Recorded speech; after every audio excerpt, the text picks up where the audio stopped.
C'est avec une grande profondeur que je souhaite vraiment vous partager, sur la base de la Bible, 10 caractéristiques qui définissent Jésus.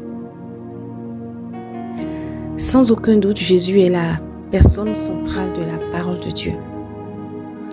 Jésus est le centre de notre vie. En tant que chrétien, Jésus a tout fait pour nous. C'est grâce à son sacrifice que aujourd'hui, on a été séparés de l'obscurité pour la lumière. Je ne cesserai jamais de remercier Jésus pour ce sacrifice intemporel. Je ne cesserai jamais de remercier Jésus pour cette œuvre achevée à la croix qu'il a faite pour moi, qu'il a fait pour l'humanité. Vraiment, si Jésus ne l'avait pas fait, c'était l'enfer, c'était le feu éternel.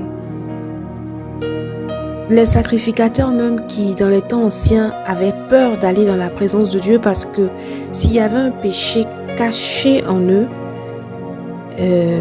Dieu risquait immédiatement de les tuer, de les foudroyer. C'est pour ça que quand ils entraient dans le lieu très très saint, on leur mettait à la cheville une corde comme ça. Si jamais il est foudroyé à cause du péché, les autres n'avaient seulement qu'à le tirer avec cette corde, parce que qui allait entrer dans cette présence de Dieu où un sacrificateur choisi à l'avance allait une seule fois dans l'année? Donc c'est pour dire que ce que Jésus est venu faire nous a évité en tant que chrétiens d'être foudroyés immédiatement par notre péché. Jésus, par son sang, est le médiateur entre le Père et nous. Et je veux donner ces caractéristiques qui définissent Jésus, ces caractéristiques qui sont intrinsèques à Jésus. Et il y en a tellement, mais je vais seulement parler d'une petite quantité. Voilà. Donc, on va commencer par Jésus-Christ, le Fils de Dieu.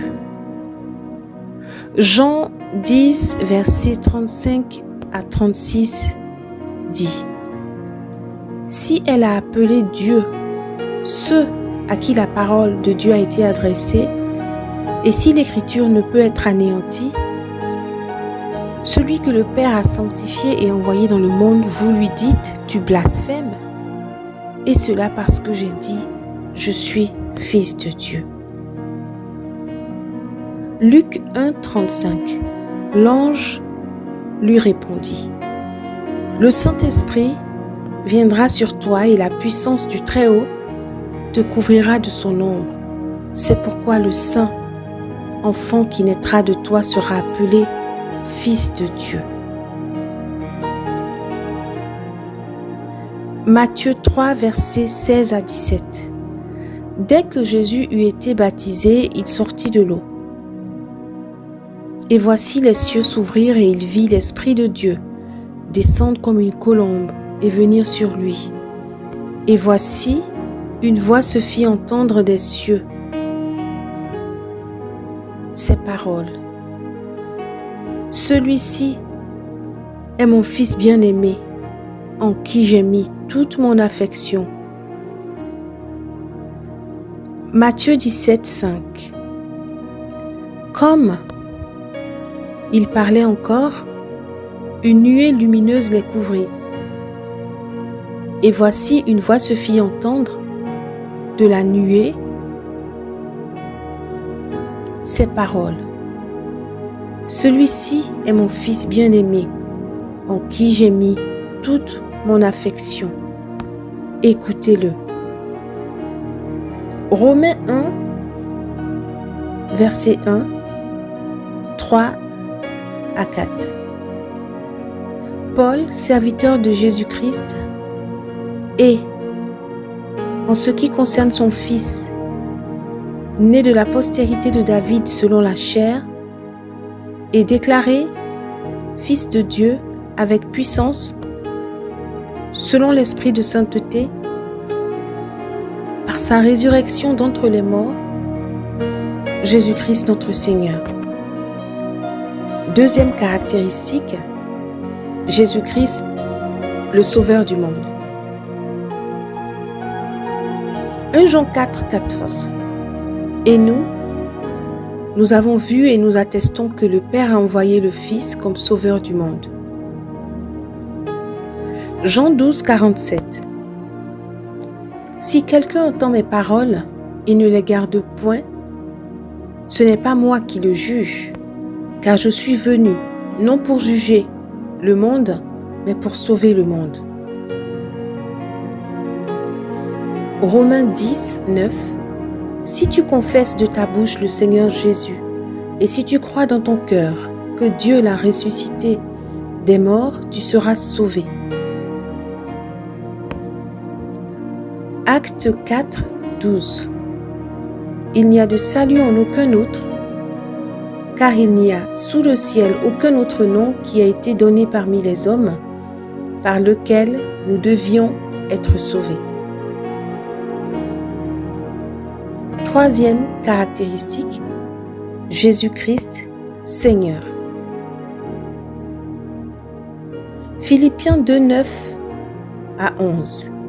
C'est pourquoi aussi, Dieu l'a souverainement élevé et lui a donné le nom qui est au-dessus de tout nom, afin qu'au nom de Jésus, tout genou fléchisse dans les cieux, sur la terre et sous la terre, et que toute langue confesse que Jésus-Christ est Seigneur, à la gloire de Dieu le Père. 1 Corinthiens 15, 24 à 28. Ensuite viendra la fin, quand il remettra le royaume à celui qui est Dieu et Père, après avoir détruit toute domination, toute autorité et toute puissance. Car il faut qu'il règne jusqu'à ce qu'il ait mis tous les ennemis sous ses pieds. Le dernier ennemi qui sera détruit, c'est la mort. Dieu, en effet, a tout mis sous ses pieds. Mais lorsqu'il dit que tout lui a été soumis, il est évident que celui qui lui a soumis toutes choses est accepté. Et lorsque toutes choses lui auront été soumises, alors le Fils lui-même sera soumis à celui qui lui a soumis toutes choses, afin que Dieu soit tout en tous. Quatrième caractéristique, Jésus-Christ, chef de l'Église. Colossiens 1, 18. Il est la tête du corps de l'Église, il est le commencement, le premier-né d'entre les morts, afin d'être en tout le premier. Éphésiens 4, 15 à 16. Nous croîtrons à tous égards en celui qui est le chef Christ. C'est de lui et grâce à tous les liens de son assistance que tout le corps, bien coordonné et formant un solide assemblage, tire son accroissement selon la force qui convient à chacune de ses parties et s'édifie lui-même dans l'amour. 1 Corinthiens 12, 12, 14, 18, 27.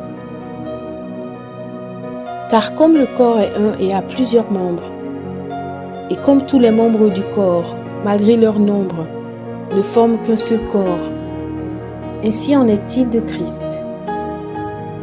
Ainsi le corps n'est pas un seul membre, mais il est formé de plusieurs membres. Maintenant, Dieu a placé chacun des membres dans le corps comme il a voulu.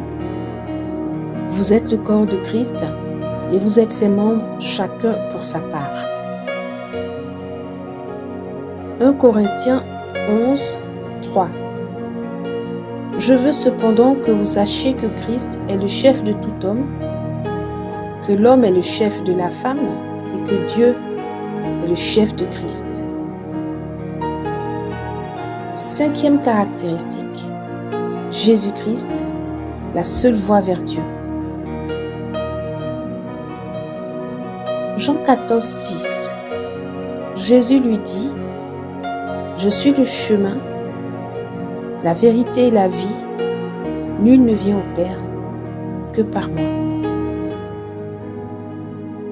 6e caractéristique, Jésus-Christ, le seul médiateur entre Dieu et les hommes. 1 Timothée 2,5.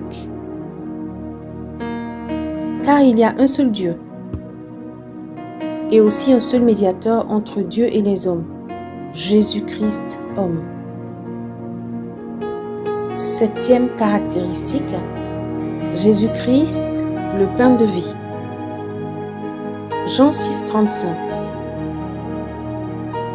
Jésus leur dit, je suis le pain de vie. Celui qui vient à moi n'aura jamais faim, et celui qui croit en moi n'aura jamais soif. Jean 6, 47 à 48. En vérité, je vous le dis, celui qui croit en moi a la vie éternelle. Je suis le pain de vie. 8e caractéristique, Jésus-Christ, la lumière de la vie. Jean 8, 2. Jésus leur parla de nouveau et dit, « Je suis la lumière du monde. Celui qui me suit ne marchera pas dans les ténèbres, mais il aura la lumière de la vie. » Jean 12, 46. Je suis venu comme une lumière dans le monde, afin que quiconque croit en moi ne demeure pas dans les ténèbres.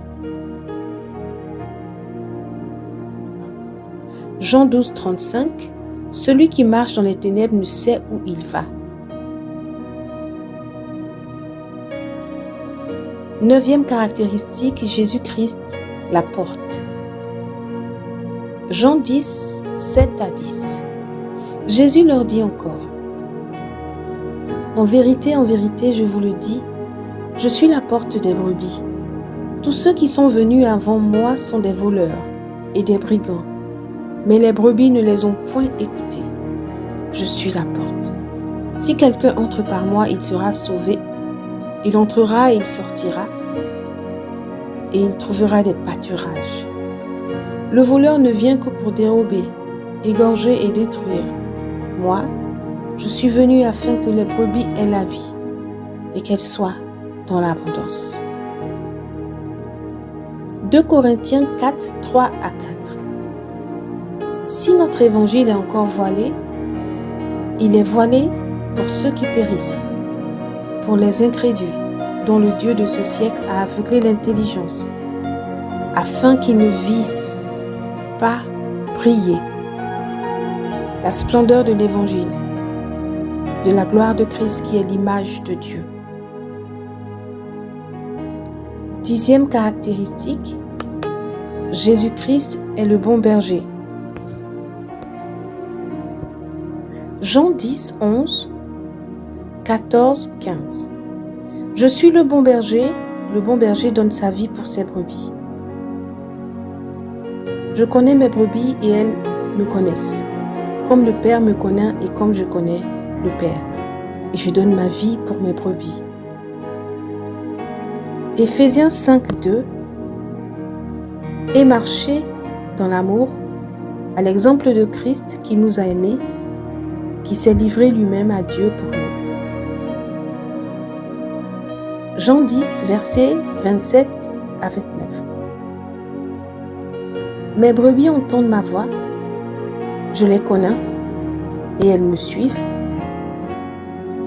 Je leur donne la vie éternelle et elles ne périront jamais, et personne ne les ravira de ma main.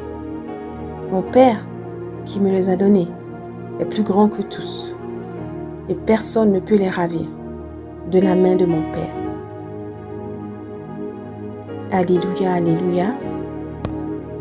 Je rends grâce à Dieu pour ces 10 caractéristiques de Jésus qui ne sont que 10 caractéristiques parmi plusieurs. On a parlé de Jésus en tant que Fils de Dieu, Sauveur du monde, Seigneur, chef de l'Église, seul chemin vers Dieu, seul médiateur entre Dieu et les hommes, le pain de vie, la lumière de la vie, la porte, le bon berger.